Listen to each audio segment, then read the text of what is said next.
মাননীয় আইনমন্ত্রী এবং মাননীয় স্বরাষ্ট্রমন্ত্রী আপনাদের দরজায়, ঘরের দরজায়, অফিসের দরজায়, গাড়ির দরজায় শেখ হাসিনার পালানোর ছবিটা লেমিনেটিং করে ঝুলায় রাখবেন। বিএনপি রাজনৈতিক দল হিসেবে বেঁচে থাকবে কিনা তার অস্তিত্বের প্রশ্ন জড়িত আছে। রিপাবলিকের কথা বলা আছে, যেটাতে বলা ছিল যে 3টা মূলনীতির উপরে ভিত্তি করে এই বাংলাদেশ নামক নতুন প্রজাতন্ত্র পরিচালিত হবে: সাম্য, মানবিক মর্যাদা এবং সামাজিক সুবিচার।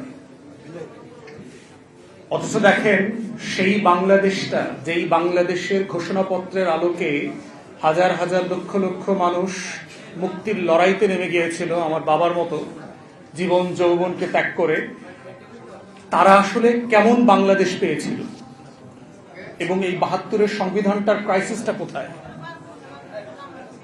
গাঠনিক একটা ক্রাইসিস আছে 72-এর সংবিধানের, সাবস্টেন্সের আগে সেখানে বলছি আর কি। গাঠনিক ক্রাইসিস কোথায়? সেটা হচ্ছে যে 72-এর সংবিধানটা আসলে কে তৈরি করেছে। আপনারা যদি গণপরিষদের সদস্যদের তালিকা দেখেন, তাদের অলমোস্ট প্রায় সবাই হচ্ছে 70-এর পাকিস্তানের যে লিগাল ফ্রেমওয়ার্ক অর্ডিন্যান্স ছিল, ইলেকশনের ফ্রেমওয়ার্ক অর্ডিন্যান্স, সেই অর্ডিন্যান্সের উপরে ভিত্তি করে নির্বাচিত সংসদ সদস্যরা। এবং তাদের আসলে ওয়াদা কি ছিল? What was their pledge to the nation ইলেকশনে? যে তারা পাকিস্তান নামক রাষ্ট্র, তার স্বাধীনতা, তার সভরেন্টি, তার সংবিধানকে মান্য করবেন। That was their plays.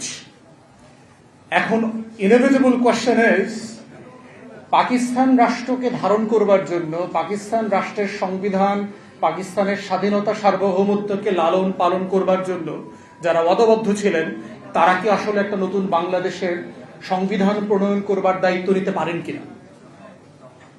এবং এটাই হচ্ছে 72-এর সংবিধানের ক্রিটিক্যাল কোশ্চেন, যে এই কোশ্চেনের ম্যান্ডেট বারবার প্রশ্নবিদ্ধ হয়েছে। এখন অবভিয়াস কোশ্চেন হচ্ছে যে ওয়েল, তখন তো সময় ছিল না, আমরা কি করব? ওয়েল, গণপরিষদ নির্বাচন দিলেন না কেন? যে আমরা নতুন নির্বাচন করতে চাই, নতুন সংবিধান তৈরি করতে চাই, করলেন না, ফাইন। তারপরও এটাকে সংশোধন করবার সুযোগ ছিল। সংবিধান কমিটি যেটা হয়েছে, তারা রিপোর্ট দিল 72-এর নভেম্বরের সম্ভবত। আপনি এটাকে রেফারেন্ডামে কেন দিলেন না? যে আমরা এই গণপরিষদ একটা সংবিধানের ড্রাফট করেছি জাতির ম্যান্ডেটের জন্য, এইটা আমরা এখন জনগণের সম্মতির জন্য আমাদেরকে রেফারেন্ডামে দিচ্ছি, দিলেন না তো। তাহলে যেই সংবিধানটার সম্মতি জনগণের কাছ থেকে নেওয়া হয় নাই, সেই সংবিধানটা আমার ওই ঘোষণাপত্রের সংবিধানটা কিভাবে হইল? যে একটা ফ্রি রিপাবলিকের কনস্টিটিউশন, যেটার জন্য কোনো ম্যান্ডেট নেওয়া হয়নি জনগণের কাছ থেকে। থার্ড, এত ভুলের পরেও আপনি এটার খতনা করতে পারতেন আর একবার। 73-এর মার্চ মাসে প্রথম নির্বাচন হচ্ছে, আওয়ামী লীগ ইলেকশন ম্যান্ডেট দিতে পারত যে আমাদেরকে প্যারালালি আপনারা ভোট দেন, এইটা ম্যান্ডেট দেন যে আমাদের এই নতুন সংবিধানটা যেন জাতীয় সংবিধান আকারে গৃহীত হয়। সেই ম্যান্ডেটও আপনারা নেন নাই 73-এর নির্বাচনে। তাহলে যেই সংবিধানটা মানে ইন ইটস ভেরি এসেন্স গাঠনিক প্রসেসের ভিতরে একটা ইললেজিটিমেট ডকুমেন্ট, সেইটাকে আপনি আমাদের আজকে 56 বছর পরেও থার্ড জেনারেশনের উপরে চাপিয়ে দিচ্ছেন the only basis to legitimize any uprising posthumously. সেটা আপনি কিভাবে করেন? করতে পারেন না তো। এটা জেস্টেশনই একটা ইললেজিটিমেট ডকুমেন্ট 72-এর, যেটা গাঠনিক প্রক্রিয়াটা সঠিক ছিল না, জনগণের সম্মতি নেওয়া হয়নি। স্বাধীন দেশে পৃথিবীতে কোথাও জনগণের ম্যান্ডেট ছাড়া কোথাও কোনোদিন কোনো সংবিধান হয় নাই। ইদার আপনি স্কটিশ মডেলে যেতে পারতেন। 2014-তে, 15, 16-তে স্কটিশ রেফারেন্ডামের আগে তারা টোটাল ডকুমেন্টেশন রেফারেন্ডামের আগেই জনগণের কাছে দিয়ে দিয়েছে। কই 70-এ, 69-এ গণ অভ্যুত্থান, কই আপনারা তো প্রস্তাবিত বাংলাদেশ রাষ্ট্রের সংবিধান নামে কোনো কিছু প্রস্তাব করেন নাই। তাহলে 69-এর গণ অভ্যুত্থানে আমার ম্যান্ডেট পাইতাম, 70-এর নির্বাচনে আমি ওই সংবিধানে ম্যান্ডেট পাইতাম, 71-এর যুদ্ধে আমি ওইটার জন্য ম্যান্ডেট পাইতাম। সেটাও আপনি করেন নাই। আপনি পোস্ট কিছু করেন নাই, প্রিভিয়াসলি কিছু করেন নাই, কিন্তু জনগণের উপরে চাপিয়ে দিচ্ছেন as if this is the only document to জাজ the nation right or wrong. এখন প্রশ্ন হচ্ছে with regard to the substance, is it a very well drafted constitution? No, it is not. পৃথিবীর ইতিহাসে আমরা যারা আইনের ছাত্র, সবচেয়ে ব্যাডলি ড্রাফটেড কনস্টিটিউশনের একটা হচ্ছে এই 72-এর সংবিধান। সবচেয়ে বাজেভাবে লিখিত সংবিধান। এবং ভারতীয়রা দাবি করেছে এই সংবিধান তারা করে দিয়েছে। কলকাতা হাইকোর্টের যিনি সিনিয়র অ্যাডভোকেট ছিলেন সুব্রত রায় চৌধুরী, ওনারা এই সংবিধান লিখে দিয়েছেন। ভারতের পক্ষ থেকে এই সংবিধান দেওয়া হয়েছে আমাদেরকে। এবং আপনি যদি ভারতের সংবিধানের সাথে বাংলাদেশের সংবিধান পড়েন, article by article, words by words, comma and semicolon, আপনি তার সাথে মিল খুঁজে পাবেন, except the federal state. Bharat একটা ফেডারেল স্টেট, তার যে কাঠামোগত পার্থক্য আছে এটার সাথে আমার সংবিধানের, আমরা ফেডারেল না ইউনিটারি মডেলের স্টেট, সেই স্টেটের যে ডিফারেন্স, এছাড়া বাকি সকল প্রভিশনের ভিতরে আপনি সেটার পাবেন, মিল খুঁজে পাবেন। কারণ পার্থক্যটা কোথায়? ভারতে তো কোনো ঘোষণাপত্র নাই স্বাধীনতা। ভারতে কি রক্তাক্ত যুদ্ধ হয়েছে 47 সালে? আমার গর্বের জায়গা কোথায় যে আমার একটা রক্তস্নাত যুদ্ধের মধ্য দিয়ে আমি একটা দেশ পেয়েছি। আমার হাজার হাজার মানুষ জীবন দিয়েছে এই দেশটার জন্য।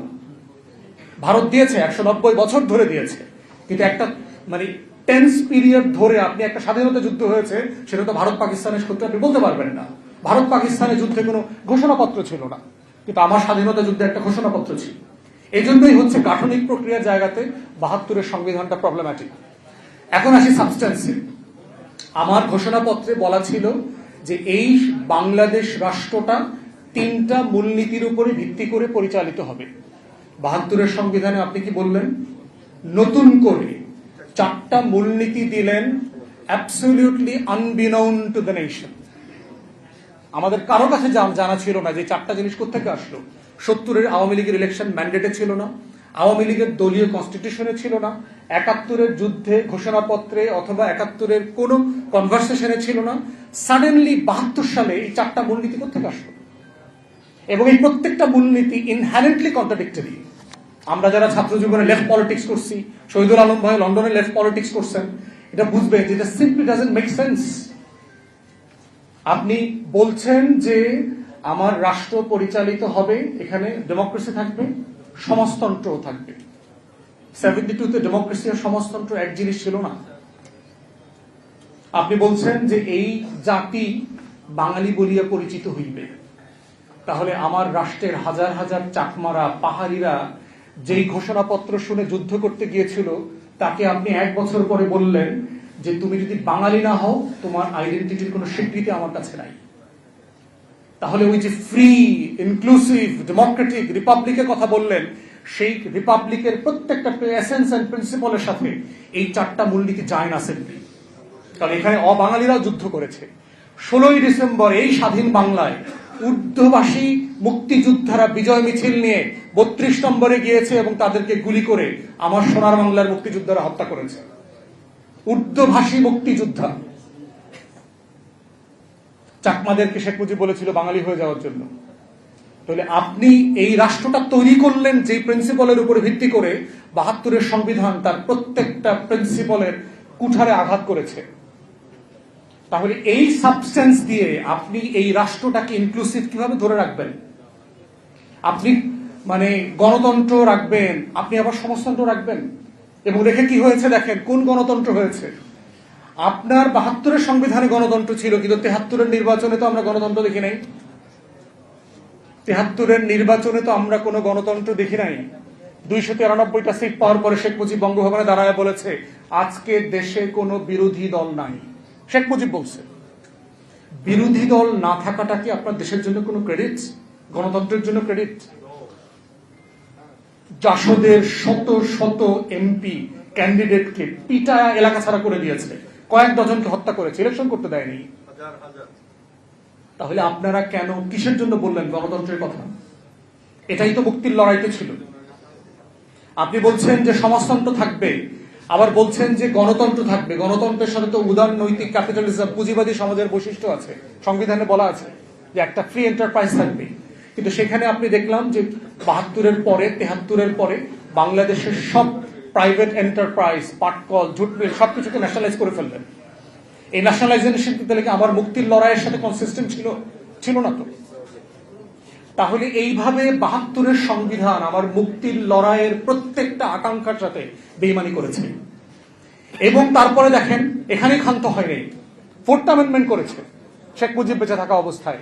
4th সংশোধনী সকল রাজনৈতিক দল বিলুপ্ত করে তারা শুধুমাত্র একটা জাতীয় দল করেছে, সোভিয়েত ইউনিয়নের মডেলে।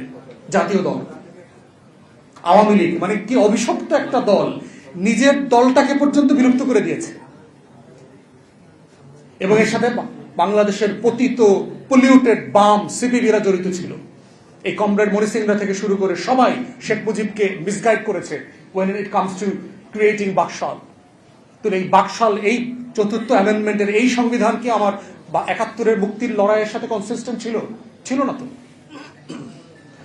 তারপরে কি করেছেন, সকল পত্রিকা নিষিদ্ধ করে দিলেন একটা ঘোষণা দিয়ে।